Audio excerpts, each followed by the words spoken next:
الحمد للہ رب العالمین والصلاة والسلام علی رسولہ الکریم وعلی آلہ وصحبہ اجمعین ومن تبعہم بإحسان الی یوم الدین اما بعد۔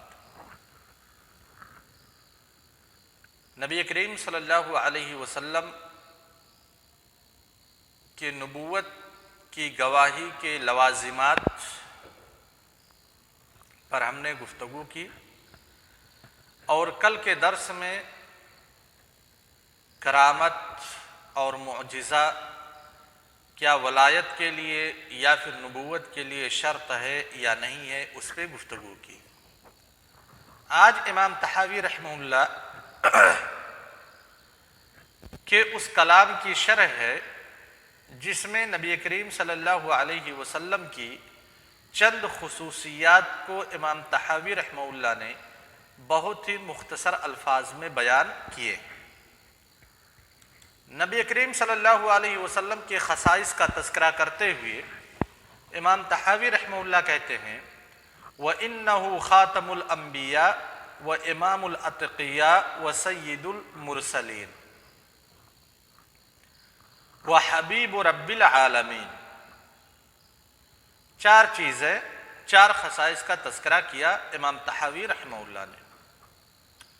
سب سے پہلا خاتم الانبیاء، یعنی نبی صلی اللہ علیہ وسلم پر اگر ہم ایمان لاتے ہیں اور گواہی دیتے ہیں وَأَنَّ مُحَمَّدًا عَبْدُهُ وَرَسُولُهُ، تو پھر ہمارے لیے یہ اعتقاد بھی رکھنا ضروری ہے کہ نبی صلی اللہ علیہ وسلم یا محمد صلی اللہ علیہ وسلم پر نبوت کے سلسلہ کو ختم کر دیا گیا ہے۔ اسی لیے کہا وَإِنَّهُ خَاتَمُ الْأَنْبِيَاءِ، یعنی نبی صلی اللہ علیہ وسلم پر نبوت کے سلسلہ کو ختم کر دیا گیا ہے، لہذا آپ کے بعد کوئی نبی نہیں ہوگا۔ اور اس ختم نبوت پر دلالت کرنے والی آیات قرآن کریم کے اندر بھی موجود ہیں اور احادیث بھی موجود ہیں۔ انہی میں سے ایک آیت ہے اللہ تبارک و تعالیٰ کا قول ما کان محمد ابا احد من رجالکم ولکن رسول اللہ وخاتم النبیین۔ اللہ کے رسول صلی اللہ علیہ وسلم یعنی محمد صلی اللہ علیہ وسلم صرف تم لوگوں کے رشتہ دار نہیں تھے، جو ایک بیٹے کا باپ سے رشتہ ہوتا ہے، ایک باپ کا بیٹی سے رشتہ ہوتا ہے، ان رشتہ داروں سے اوپر، اس رشتہ داری سے اوپر بھی محمد صلی اللہ علیہ وسلم کا ایک درجہ تھا۔ وہ درجہ ہے ولیکن رسول اللہ، کہ محمد صلی اللہ علیہ وسلم اللہ تعالیٰ کے رسول ہیں، وخاتم النبیین، اور تمام انبیاء کے خاتم، یعنی تمام انبیاء کے بعد آنے والے ہیں۔ النبیین میں الف لام استغراق کے لیے ہے، جتنے بھی انبیاء گزر چکے ان انبیاء میں سب سے اخیر میں آنے والے نبی صلی اللہ علیہ وسلم محمد صلی اللہ علیہ وسلم ہے۔ لہذا انہی کے ذریعہ سے نبوت پر مہر لگا دی گئی ہے، نبوت کا خاتمہ کر دیا گیا ہے۔ اب ان کے بعد کوئی اگر نبوت کا دعویٰ کرتا ہے تو وہ جھوٹا ہے۔ دوسری آیت میں ارشاد فرمایا وَمَا مُحَمَّدٌ إِلَّا رَسُولٌ قَدْ خَالَتْ مِنْ قَبْلِهِ الرُّسُلُ، کہ محمد صلی اللہ علیہ وسلم اللہ تعالیٰ کے رسول ہیں، ان سے پہلے تمام رسول گزر چکے ہیں۔ الرسول الف لام استغراق کے لیے، اور رسول یہ رسول کی جمع ہے، یعنی جتنے بھی رسولوں کو آنا تھا وہ محمد صلی اللہ علیہ وسلم سے پہلے آ گئے ہیں، اور محمد صلی اللہ علیہ وسلم سب سے آخری رسول ہے۔ لہذا آپ کے بعد نہ کوئی نبی آئے گا اور نہ ہی کوئی رسول ہوگا۔ احادیث میں بھی بہت سارے نصوص ایسے ہیں جو دلالت کرتے ہیں نبی کریم صلی اللہ علیہ وسلم کی ختم نبوت پہ۔ حضرت ثوبان رضی اللہ تعالیٰ عنہ کی حدیث ہے، اللہ کے رسول صلی اللہ علیہ وسلم ارشاد فرماتے ہیں اِنَّهُ سَيَكُونُ فِي أُمَّتِي كَذَّابُونَ ثَلَاثُونَ كُلُّهُمْ يَزْعُمُ أَنَّهُ نَبِيٌّ وَأَنَا خَاتَمُ النَّبِيِّينَ لَا نَبِيَّ بَعْدِي، کہ میری امت میں 30 کذاب ایسے ہوں گے جو نبوت کا دعویٰ کریں گے اور لوگوں میں مشہور کریں گے کہ میں نبی ہوں، تو ان کذابوں کے، ان مکاروں کے چال میں تم لوگ مت پھنسنا، اور میری امت ان مکاروں کے چال میں مت پھنسے، یہ حقیقت جان لو، وَأَنَا خَاتَمُ النَّبِيِّينَ، میں نبوت کے سلسلہ کی آخری کڑی ہوں، لا نبی بعدی، میرے بعد کوئی نبی نہیں آئے گا۔ اب اس پہ ایک لطیفہ بتلاتا ہوں۔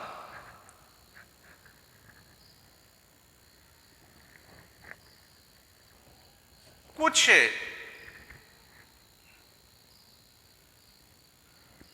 طلبہ علم ایسے ہیں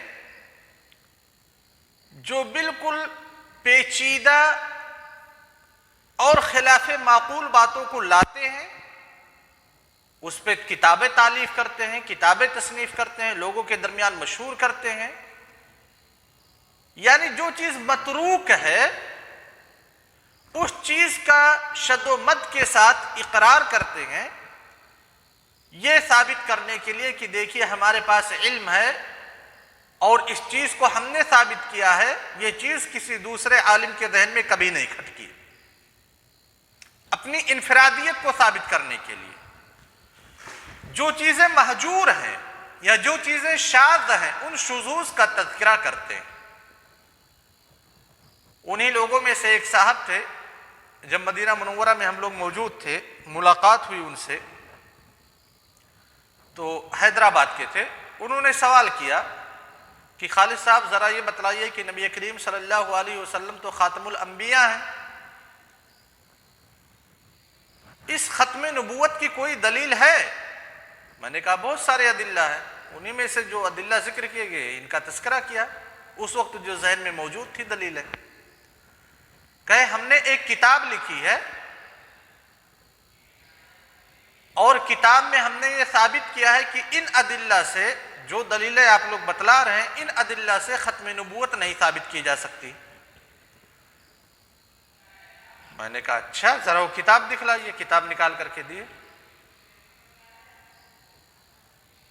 تو کتاب میں کیا لکھا تھا؟ جہاں پہ خاتم کا تذکرہ ہے، کہا کہ خاتم کا مطلب ہوتا ہے مہر، خاتم کا مطلب انگوٹھی، ٹھیک ہے نا شباب؟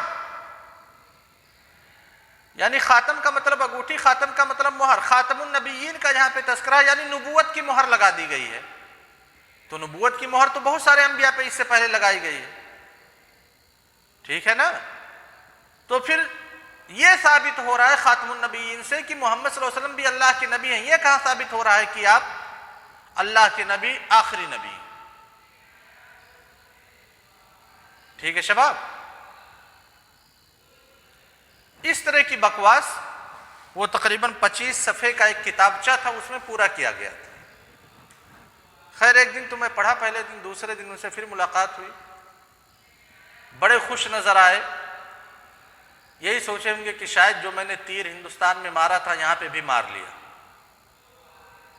ایک سیدھے سادھے آدمی کو پریشان کر دیا۔ کہے کتاب پڑھے؟ میں نے کہا ہاں پڑھ چکا۔ کہے کیسی لگی کتاب؟ میں نے کہا آپ کا طرز استدلال تو بہت انوکھا ہے۔ کہے ہاں، اور یہ میرے پیسے سے چھپا ہے، میرے سینٹر کے تحت چھپا ہے۔ میں نے کہا ایسا طرز استدلال ہے جس کو صحابہ کرام کے زمانے سے لے کر کے آج کے لوگ تک بھی پتہ نہیں پائے۔ کہ بات سمجھ میں نہیں آئی؟ لمبی گفتگو ہوئی، پھر کہنے لگے گویا کہ آپ تنقید کر رہے ہیں۔ کہا تنقید تو کر ہی رہے ہیں، کیسے یہ ممکن ہے کہ آپ اس طرز استدلال سے استدلال کریں جس طرز استدلال کو علماء کرام نے لغو ثابت کر دیا ہے؟ اسے طرز استدلال، منہج استدلال مانا ہی نہیں ہے۔ میں نے کہا مثلا جو آپ خاتم کا ترجمہ مہر سے کیے ہیں، انگوٹھی سے کیے ہیں، بات صحیح ہے آپ کی، لیکن ختم کب لگایا جاتا ہے؟ ختم لگانے کا مطلب کیا ہے؟ اللہ تعالیٰ نے فرمایا ختم اللہ علی قلوبہم، اللہ تعالیٰ نے دلوں پہ مہر لگا دیا۔ کیا مطلب آپ سمجھتے ہیں ختم کا؟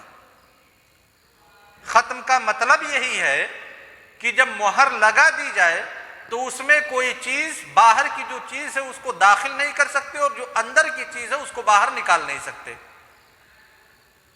سمجھ گئے نا شباب؟ جیسے ایک لیٹر لکھا جاتا ہے، لیٹر پہ جب مہر لگا دیا گیا، اسٹیمپ لگا دیا گیا، تو کیا اس لیٹر میں اب کسی چیز کے اضافے کی گنجائش ہے؟ اس لیٹر میں جو لکھا ہوا ہے کسی چیز کو ہم مٹا سکتے ہیں؟ نہیں.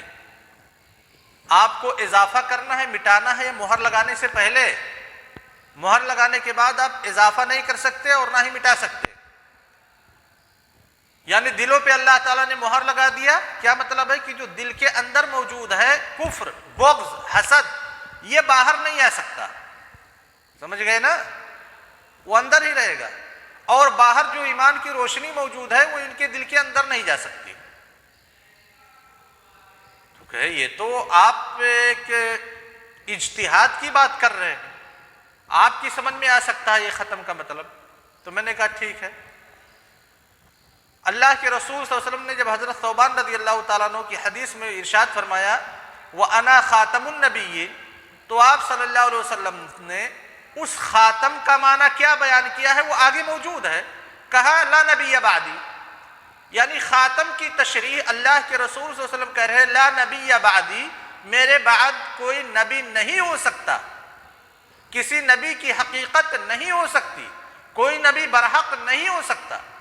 نبی کریم صلی اللہ علیہ وسلم خاتم کی تشریح اس طرح سے کر رہے ہیں اور آپ کہہ رہے ہیں کہ نہیں، نبی صلی اللہ علیہ وسلم کو مخاطب کر کے کہہ رہے ہیں کہ نہیں آپ کی تشریح صحیح نہیں ہے کیونکہ آپ اردو نہیں جانتے تھے، میری تشریح صحیح ہے کیونکہ میں اردو جانتا ہوں. سمجھ گیا نا شباب؟ ہو سکتا ہے وہ رسالہ کہیں سے گزرے آپ کے سامنے، یا ایسی کچھ مسائل آپ کے سامنے آئے. جیسے ایک صاحب نے ابھی پرسوں فون کیا رات میں، کہے کہ آپ عقیدہ پڑھاتے ہیں. میں نے کہا جی ہاں. انجان نمبر تھا. کہے آپ کے دروس کو میں یوٹیوب پہ سنتا ہوں، عقیدہ اچھا پڑھاتے ہیں ماشاءاللہ. تو عقیدہ کے تعلق سے کچھ سوالات تھے. میں نے کہا دیکھیے فتویٰ پوچھ رہے ہیں یا ڈسکشن کر رہے ہیں؟ تو کہیں نہیں ایسے کچھ سوالات تھے ہمارے ذہن میں، ذرا سوچا آپ سے بھی معلوم کر لوں. میں نے کہا کیجیے. کیا توقع ہو سکتی ہے آپ لوگوں کی ان کے سوال کی، کہ کون سا سوال آیا ہوگا؟ نہیں میلاد پر نہیں. سوال یہ تھا کہ اللہ تعالیٰ نے جس قلم کو پیدا کیا اس قلم کا نام کیا ہے؟ پہلا سوال. ٹھیک ہے. دوسرا سوال، قلم کے ذریعہ سے جن فرشتوں نے لوح محفوظ میں لکھا ان فرشتوں کی تعداد کتنی تھی اور ان کے نام کیا ہیں؟ ٹھیک. تیسرا سوال، نبی صلی اللہ علیہ وسلم جب معراج پہ گئے، معراج جب آپ کو نصیب ہوئی، معراج پہ گئے، سمائے دنیا سے اللہ تعالی کے پاس، یعنی براق سے تو گئے سمائے دنیا پہ، ٹھیک ہے، پھر سمائے دنیا سے سدرۃ المنتہا تک آپ نے جس سواری کا استعمال کیا اس سواری کا نام کیا ہے؟ یہ 3 سوالات تھے. میں نے کہا یار آپ تو بڑے انٹیلیجنٹ ہیں ماشاءاللہ، ایسے سوالات تو کسی کے ذہن میں آ ہی نہیں سکتے، یہ کہاں سے آپ کو سوال ملے؟ کہ نہیں ایسے میرے ذہن میں بہت پہلے سے چل رہا ہے. تو ان کا صرف میں نے ایک ہی جواب دیا تھا اور بات ختم ہو گئی تھی. میں نے کہا جب اللہ کے رسول صلی اللہ علیہ وسلم کو معراج ملی، معراج نصیب ہوئی، تو نہ تو میں اللہ کے رسول صلی اللہ علیہ وسلم کے ساتھ تھا، نہ تو آپ اللہ کے رسول صلی اللہ علیہ وسلم کے ساتھ تھے، کہ یہ جان لے کہ سمائے دنیا سے آپ کی سواری کا سہارا لے کر کے سدرۃ المنتہا تک پہنچے. نہ تو آپ تھے نہ تو میں تھا. جو پہلا سوال، قلم کا نام کیا ہے؟ میں نے کہا جب قلم کو اللہ تعالیٰ نے پیدا کیا تو نہ تو آپ موجود تھے نہ تو میں موجود تھا کہ اللہ تعالیٰ اس کا نام بتلاتے تو ہم لوگ سن لیتے. فرشتوں نے جو لوح محفوظ میں لکھا، میں نے کہا نہ تو آپ تھے نہ تو ہم تھے کہ جانے کہ کون سے فرشتے لوح محفوظ میں لکھ رہے. عجیب و غریب ان کا رویہ رکھا. یہ کون سا جواب ہے آپ کا؟ میں نے کہا یہی جواب ہے. یہ ساری چیزیں جو آپ بتلا رہے ہیں، جو سوال کر رہے ہیں، کیسے ہم جان سکتے ہیں؟ اس کے جواب کا مصدر اور صرف مصدر شریعت ہے، نصوص ہیں، چاہے قرآن ہو چاہے حدیث صحیحہ ہو. جب قرآن اس پہ خاموش ہے، احادیث صحیحہ خاموش ہے، تب آپ کے ذہن میں سوال کہے آتا ہے بھائی؟ یا تو نصوص شریعت بیان کرے گا، نصوص کے ذریعے سے ہمیں پتہ چلے گا، یا تو تجربات اور مشاہدات کی بنا پہ. تو نصوص جب خاموش ہے تو غیبی چیزوں میں اپنا تجربہ اور مشاہدہ کیا کر سکتے ہیں؟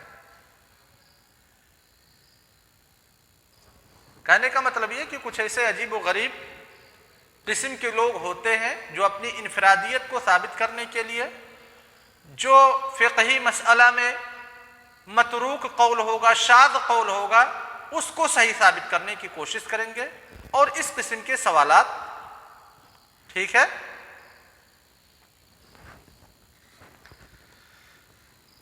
کہنے کا مطلب یہ ہے کہ خاتم النبیین کی جو نبی صلی اللہ علیہ وسلم نے تشریح کی ہے، اس تشریح سے بہتر کسی دوسرے کی تشریح ہو ہی نہیں سکتی. خاتم النبیین کی سیدھا تشریح آپ نے کی، لا نبی بعدی، میرے بعد کوئی نبی نہیں آنے والا ہے. اور نبی کریم صلی اللہ علیہ وسلم کو خاتم الانبیاء ماننا، خاتم النبیین ماننا، یہ معلوم من الدین بالضرورہ ہے.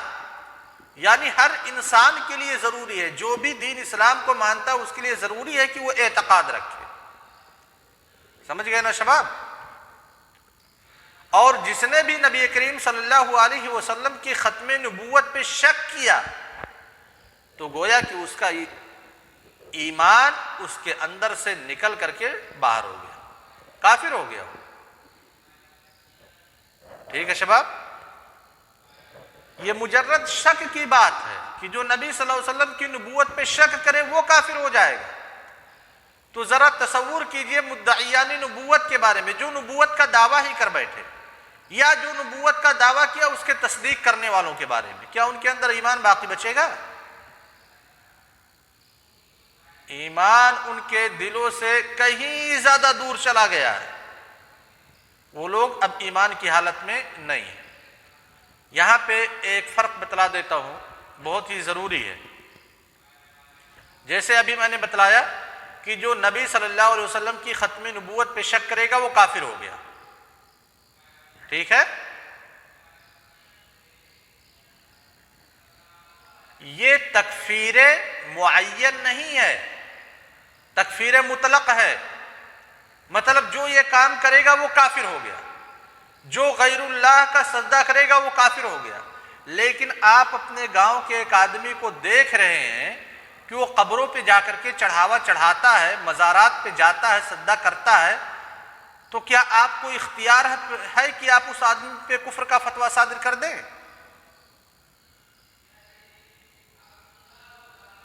بالکل اس چیز کو غور سے سمجھنا. جو یہ کام کرے گا وہ کافر ہو جائے گا، لیکن فلاں آدمی کام کر رہا ہے، کیا وہ کافر ہو گیا؟ تکفیر کا فتویٰ صادر کرنے کے ہم لوگ اہل نہیں ہیں. یہ آپ کی ذمہ داری نہیں ہے، ہماری ذمہ داری نہیں ہے کہ ہم ہر ایک کو کافر بناتے ہوئے چلیں. سمجھ گئے نا شباب؟ تکفیر معین کے یعنی کسی خاص شخص کو بعینہ کافر قرار دینا، اس کے بہت سارے اصول اور ضوابط ہیں. کون ان پہ تکفیر کا فتویٰ صادر کرے گا؟ جو مسلمانوں کا امام ہوگا، یا مسلمانوں کے امام نے جس کو ذمہ داری دی ہے، چاہے وہ قاضی ہو، چاہے وہ حاکم ہو، چاہے وہ جسٹس جج ہو. سمجھے؟ یہ ہر کسی کو کافر کہنے کا حق نہیں ہے کہ شیخ آفاق صاحب بھی کہے تم کافر ہو، کیونکہ اس کی خرابیاں کیا آتی ہیں؟ بہت ساری خرابیاں ہیں. جب کسی کو آپ کافر کہہ دیں گے تو کفر کے جو احکامات ہیں، احکام اس شخص کے اوپر منطبق کیے جائیں گے. یعنی کافر ہو جانے سے ایک کافر کی عقد زوجیت میں کیا ایک مسلم عورت رہ سکتی ہے؟ لہذا اس کی بیوی کو اس سے الگ کر دیا جائے گا. ایک کافر سے موالات ہو سکتی ہے؟ نہیں. مدارات ہو سکتی ہے، مواسات ہو سکتی ہے، لیکن موالات نہیں ہو سکتی، اس کے بچے اس سے الگ کر دیے جائیں گے۔ ایک کافر کو مسلمانوں کے قبرستان میں دفن کیا جا سکتا ہے، ایک کافر پر نماز جنازہ پڑھی جا سکتی ہے، ایک کافر کے لیے مغفرت کی دعائیں کی جا سکتی ہیں، ایک کافر کے مال کا وارث ایک مسلمان ہو سکتا ہے۔ بھائی بہت سارے اس کے اثرات مرتب ہوتے ہیں، سمجھ گئے نا شباب؟ لہذا ہوشیار رہیے گا، یہ نہیں کہ ہم نے پڑھا ہے کہ جو غیر اللہ کا سجدہ کرے گا وہ کافر ہو گیا، لہذا ہمارے گاؤں کا فلاں شخص جاتا ہے مزارات پہ چڑھاوا چڑھانے کے لیے تو کافر ہے۔ آپ کو کوئی حق نہیں ہے کہ آپ کسی معین شخص کی تکفیر کریں، اس کے لیے بڑے بڑے علماء کرام موجود ہیں، بڑے بڑے فقہاء کرام موجود ہیں، ٹھیک ہے۔ وَقَوْلُهُ وَإِمَامُ الْأَتْقِيَاء، اس کے بعد کہتے ہیں کہ نبی صلی اللہ علیہ وسلم تو خاتم النبیین ہیں۔ دوسری خصوصیت کہ آپ متقیوں کے امام ہیں، یعنی متقیوں کے پیشوا ہیں، لہذا جتنے بھی متقی ہیں چاہے وہ انبیاء ہوں یا غیر انبیاء ہوں، سب کے آپ امام ہیں۔ سمجھ گئے نا شباب؟ کیا مطلب آپ امام ہیں؟ یعنی ہم متقیوں کے امام بننے کی دعا نہیں کر سکتے اپنے لیے؟ کیسے کر سکتے ہیں جب نبی صلی اللہ علیہ وسلم سارے متقیوں کے امام ہیں؟ تب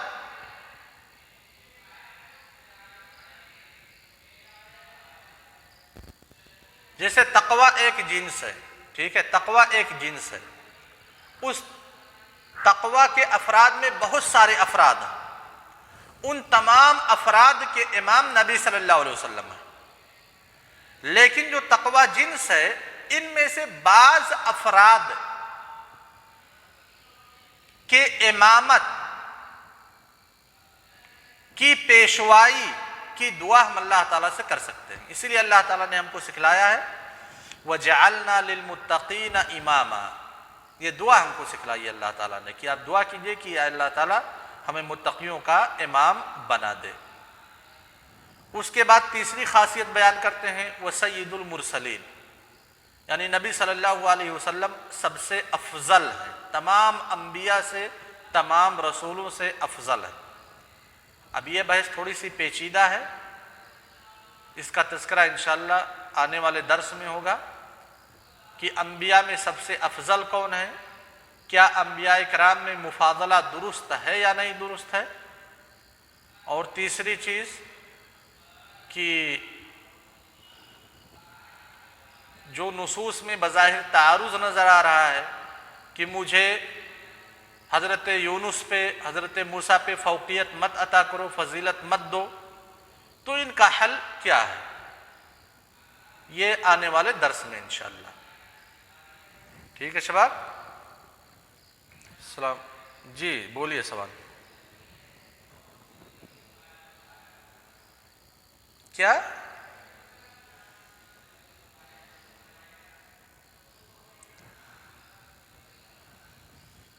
سب سے پہلے شیعوں کے بارے میں ہمیں جاننا ہوگا کہ شیعہ کا اطلاق کس پہ ہوتا ہے۔ شیعوں کے جو اطلاقات ہیں لفظ تشیع کا، اس اطلاقات کے کئی مراحل ہیں۔